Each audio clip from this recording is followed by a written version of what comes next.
Olá, seja bem-vindo. Este é um canal de comentário bíblico para viajarmos aos mistérios do Reino de Deus. Se inscreva no canal, comente, curta e compartilhe à vontade.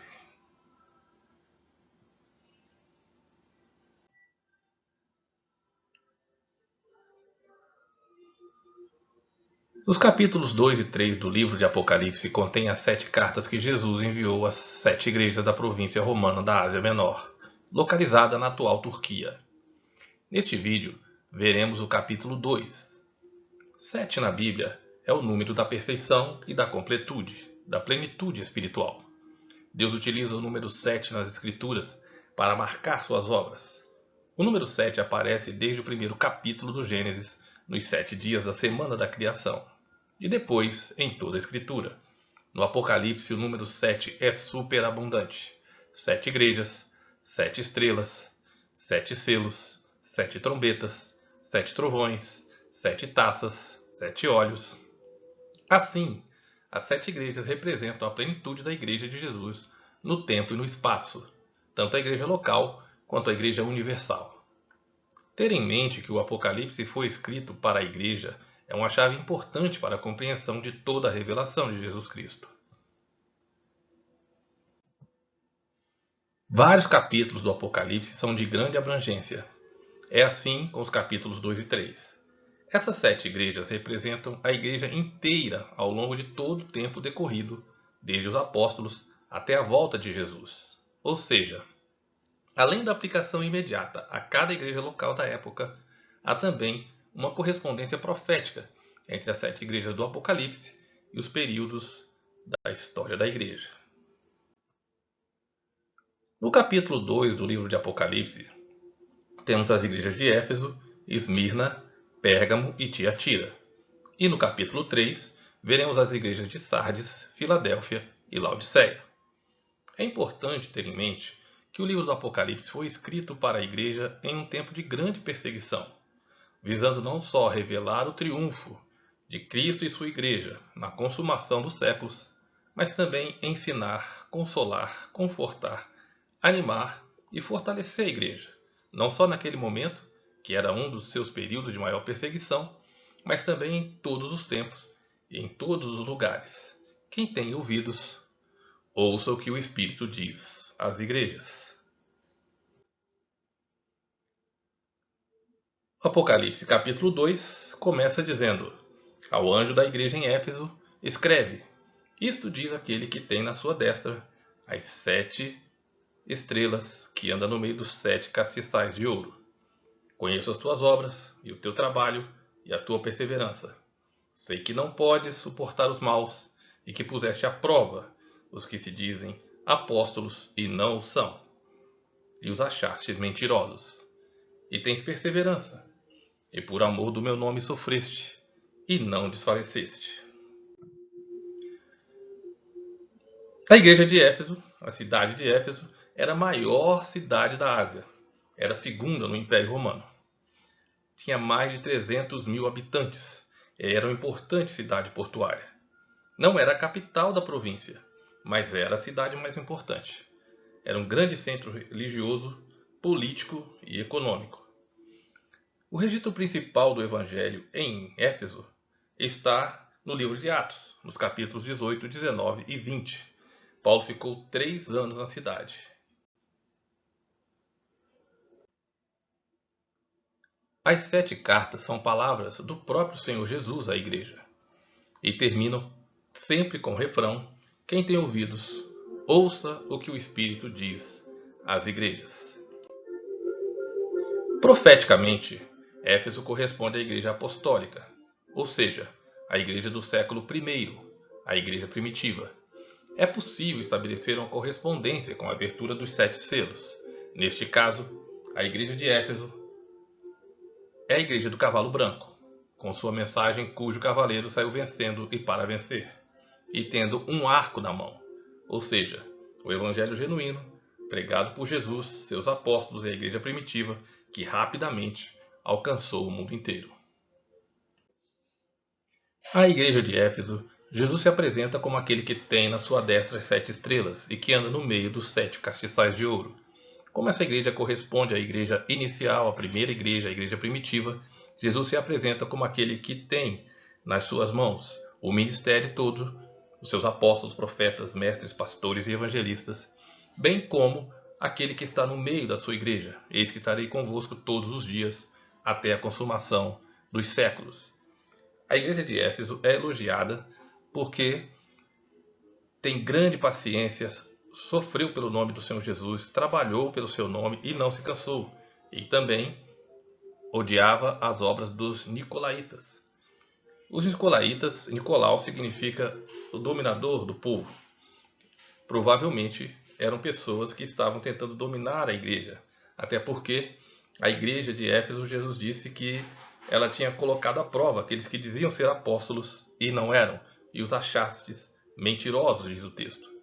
Então, nessa época em que muitas pessoas estavam tentando se assenhorear da igreja, já no princípio, a igreja primitiva estava se opondo à obra desses nicolaítas. A obra era tentar dominar a igreja e a sua doutrina, ao que tudo indica, era uma doutrina gnóstica, eram adeptos do gnosticismo. Tenho, porém, contra ti a repreensão que recebe essa igreja é que deixaste o teu primeiro amor. É fácil notar, vendo as cartas de Paulo, a igreja de Corinto, por exemplo, ou as cartas pastorais, ou a carta aos Colossenses, ou as cartas de João e do próprio apóstolo Pedro, ou de Hebreus, que essa igreja, a igreja primitiva, logo no princípio, já teve grandes dificuldades em manter acesa a chama do primeiro amor de sua conversão. O conselho que Jesus dá à igreja de Éfeso é: arrepende-te, lembra-te de onde caíste, porque quando não, brevemente virei a ti e tirarei do lugar o teu castiçal. E ao que vencer, é prometido comer da árvore da vida que está no meio do paraíso de Deus. A próxima igreja é a igreja de Esmirna.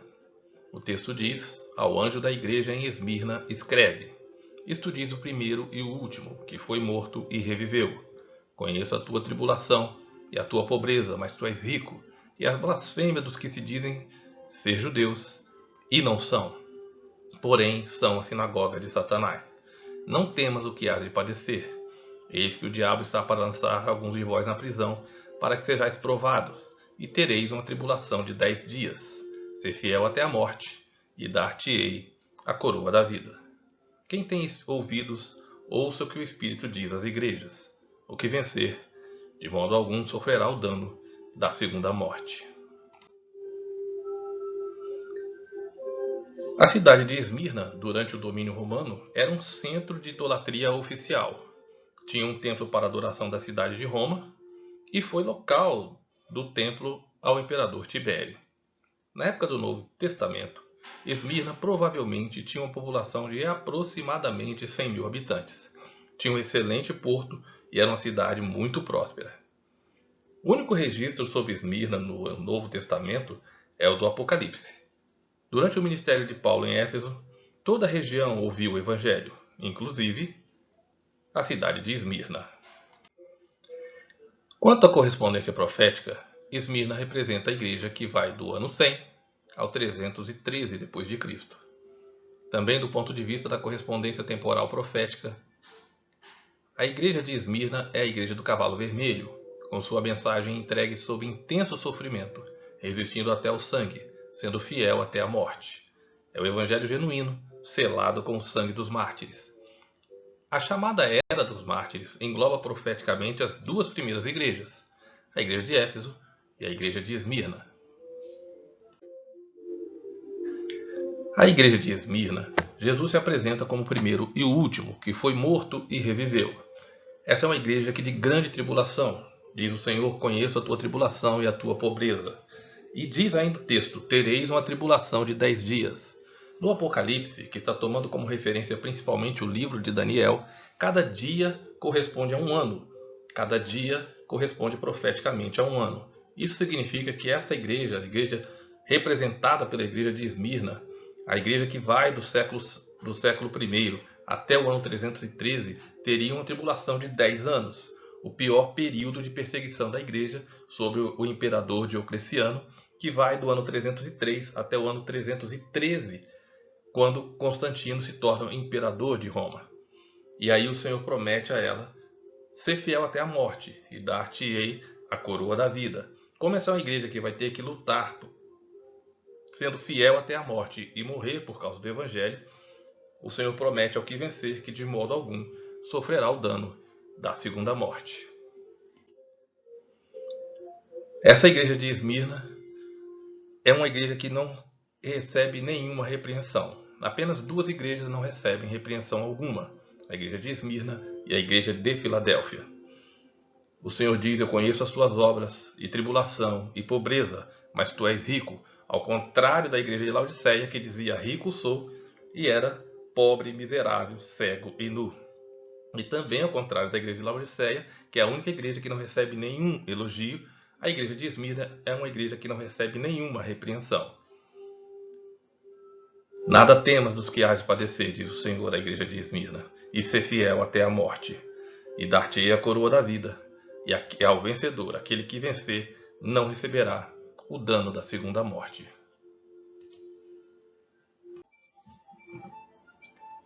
A próxima carta é para a igreja de Pérgamo, que corresponde profeticamente ao período que vai desde o ano 313, quando Constantino se torna imperador romano, até o ano 538, quando o bispo de Roma é nomeado corretor dos hereges.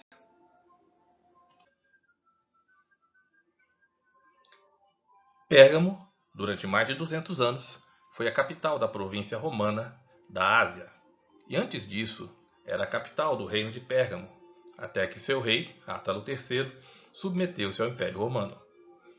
Teve a maior biblioteca fora de Alexandria. Foi em Pérgamo que começou-se a usar peles de animais para escrita, de onde deriva o nome pergaminho. O único registro sobre Pérgamo no Novo Testamento é o do Apocalipse. Durante o ministério de Paulo em Éfeso, toda a região ouviu o Evangelho. Pérgamo foi local de um templo dedicado a Roma e também a Augusto. É um centro de idolatria oficial do governo romano. Mais tarde, foram erigidos outros templos para a honra dos imperadores Trajano e Severo. É claro que, além desses templos para o culto imperial, o povo de Pérgamo adorava outros deuses. Segundo Champlin, no seu Novo Testamento interpretado, versículo por versículo, abre aspas, existia ali uma antiga forma de adoração ao diabo, fecha aspas. A igreja de Pérgamo, Jesus escreve, isto diz aquele que tem a espada aguda de 2 gumes. Sei onde habitas, que é onde está o trono de Satanás, mas retens o meu nome e não negaste a minha fé.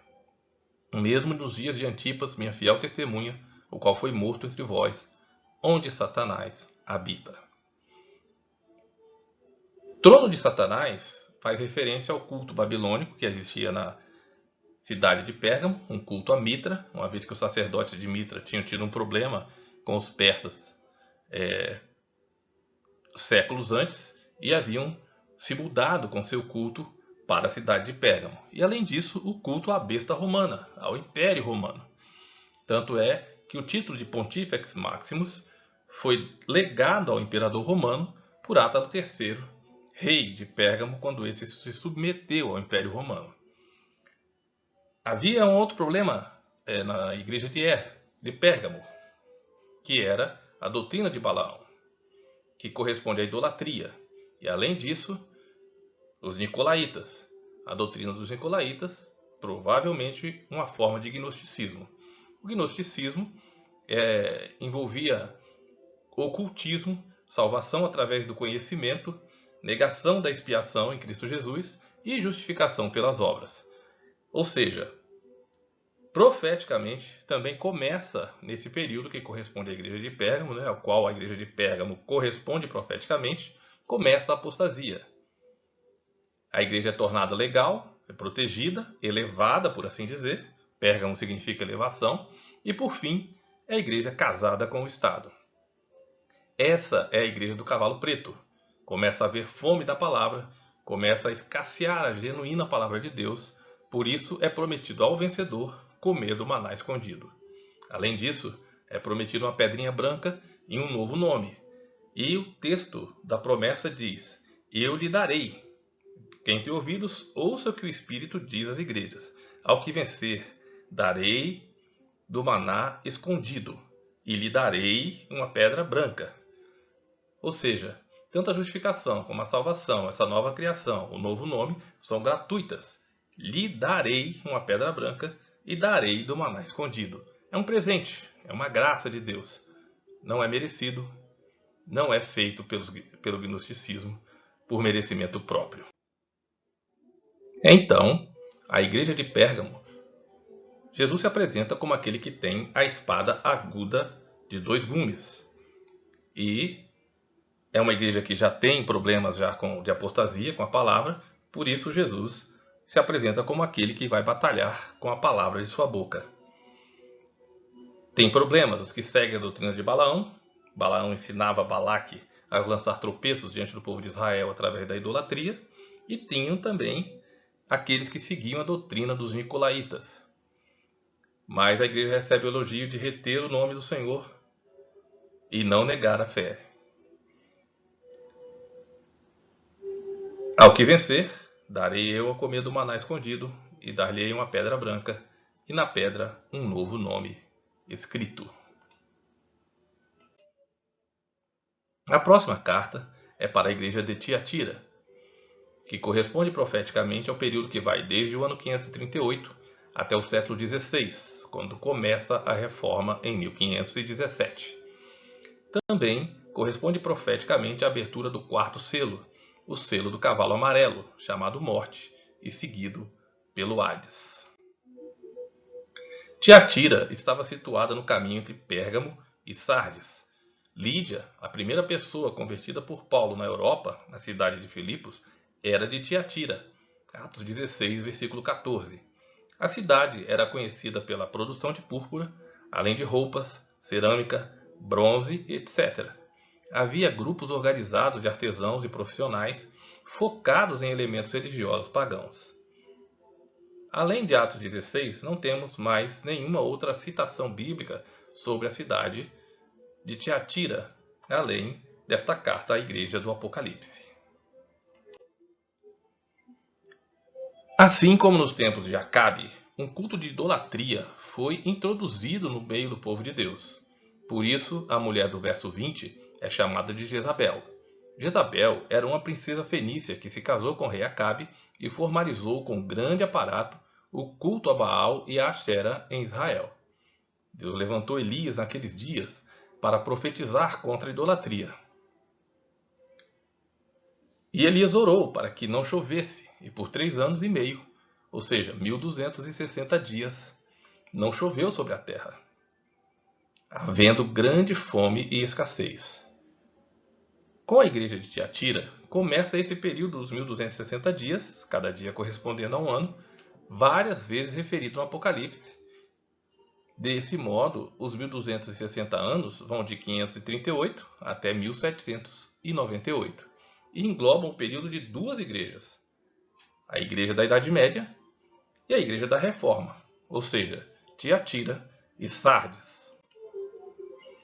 O Império Romano, com sua queda em 476, foi dividido em 10 reinos, cumprindo a profecia de Daniel capítulo 2 e Daniel capítulo 7, nas partes em que essas profecias se referiam ao Império Romano. Daniel capítulo 7 descreve o surgimento de um reino pequeno entre os 10 reinos, diante do qual cairiam 3 desses outros reis ou reinos. Esse reino pequeno recebe poder sobre os santos por 3 anos e meio, ou 1260 dias, que é um período de 42 meses, em Apocalipse capítulo 13. Nas profecias do livro de Daniel, cada dia corresponde a um ano, como vemos em Daniel capítulo 4 e nas 70 semanas de Daniel. É essa a referência que está colocada aqui no livro do Apocalipse.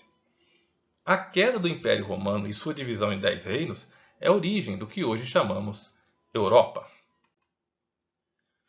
O nome do continente se origina a partir do mito de Europa. Europa, uma princesa mítica da Fenícia, filha do rei Agenor, note a surpreendente correspondência com Jezabel, uma princesa fenícia, filha do rei Fenício.